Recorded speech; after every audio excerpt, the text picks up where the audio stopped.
Бүгін бізде остеологияның келесі бөлімі бұл қолдың сүйектері.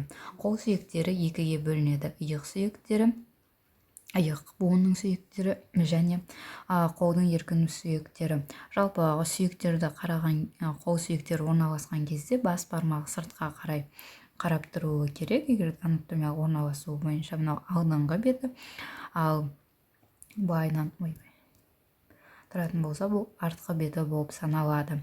Енді біз сүйектерді өзімізге қаратып қойып алдық. Алдыңғы бетінен мына жерде ең бірінші сүйектердің иық белдеуіне, оған екі жұп сүйектен тұрады, ол бұғана және жаурын. Бұғана сүйегі S тәрізді иілген, ол төс пен қол сүйектерін байланыстырып тұрады. Сол себепті де бұғананың екі беті бар: акромион, яғни жаурынның акромион құстұмсық өсіндісінің басында орналасқан акромионмен және төспен байланысқан екі беті болады. Мына жері төстік беті, мынау акромиондық беті болып саналады. S тәрізді орналасқан. Келесі бұл жаурын. Жаурын жалпақ сүйектерге жатады. Оның екі беті бар: алдыңғы және артқы бетінде мына жерде жаурын қылқаны деп аталады. Ол жаурынды екіге бөліп отырады. Жоғарғы және төменгі ол жерлерде өз кезегінде бұлшықеттер орналасады. Жаурын қылқаны акромионмен аяқталады. Жаурынның тағы айтып өтетін негізгі ол үшбұрыш тәрізді болып келеді. Екінші және жетінші қабырға аралығында орналасқан. Кеуде қуысының артқы бетіне жанасы орналасады. Үш бұрышты болғандықтан оның үш жиегін, үш бұрышын ажыратады. Және де жаурынның қабырғаға қараған қабырғалық беті болады. Ойыстанған жаурын асты шұңқыры деп аталады. Келесі жаурын рентгенограмма қараған кезде үш жиегі, үш бұрыштары, өсінділердің пішіндері көрініп тұрады. Және де құстұмсық тәрізді өсіндісі де көрінеді. Құстұмсық тәрізді өсінді мына жерде мынаны құстұмсық тәрізді өсінді деп атайды.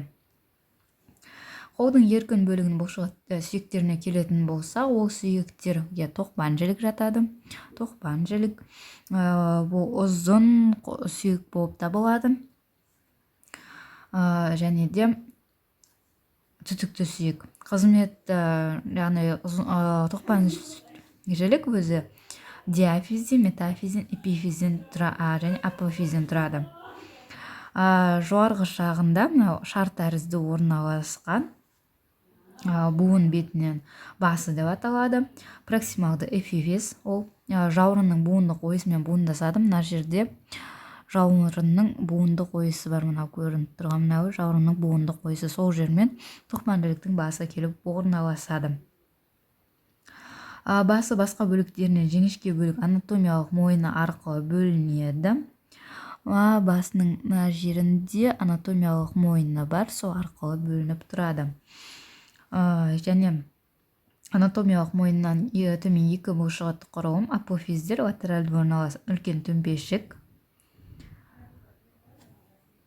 Мынау үлкен төмпешік деп аталады және оның жанында кішкентай төмпешік орналасқан. Мына жерді кіші төмпешік деп атайды. Мына жерді қазір мынау кіші төмпешік деп аталады. Үлкен және кіші төмпешіктері бар. Аталған төмпешіктерден төмен қарай бұлшықеттер бекетінің қырқалары бағытталады. Үлкен төмпешік қырқасы, кіші төмпешік қырқасы деп.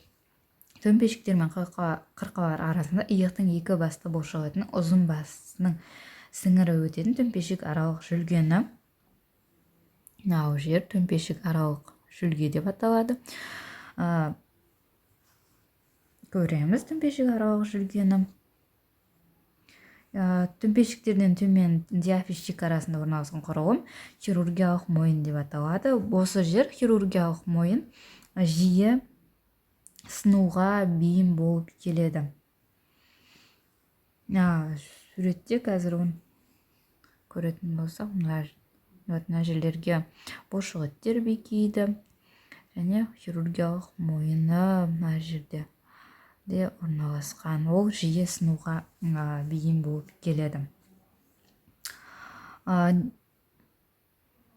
тоқпан жүректің денесі жоғарғы бөлігінде цилиндр тәрізді болса, төменгі бөлігінде үш құрылғы көріп тұрғанымыздай, міне төменгі жағына қарайтын болсақ,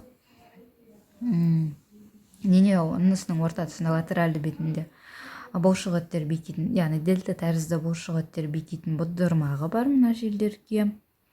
Төмпешіктері жақыннан қарайтын болсақ, оның артында тоқпан жүрек денесінің артқы спираль тәрізденіп, медиалды жақтан латеральды жаққа қарай бағытталған кәрі жүрек жүргесі жалғасады.